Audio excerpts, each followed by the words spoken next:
नमस्कार. महाराष्ट्रातील आपल्या जालन्यात 2012ला घडलेली ती घटना आज सुद्धा मन हेलावून टाकते.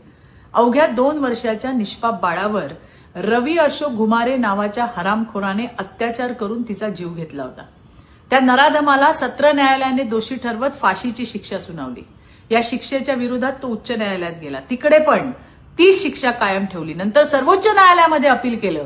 सगळ्या न्यायालयांनी फाशीची शिक्षा कायम ठेवली. सर्व कायदेशीर पर्याय संपल्यानंतर याने निर्लज्जपणे राष्ट्रपतींकडे दया याचिका दाखल केली.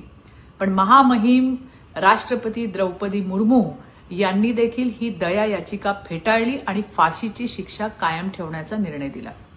माननीय राष्ट्रपती मुर्मूजी यांनी हा घेतलेला निर्णय देशातल्या प्रत्येक मुलीच्या सुरक्षेसाठी अत्यंत आवश्यक होता.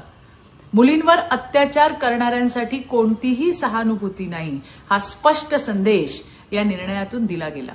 आज त्या निर्भयाच्या कुटुंबियांना न्याय मिळाला आणि इतर नराधमांना इशारा मिळाला की जर वाकड्या नजरेने पाहाल तर दयामाया दाखवली जाणार नाही. तुमचा शेवट फासावर लटकूनच होणार. धन्यवाद. जय हिंद. जय महाराष्ट्र.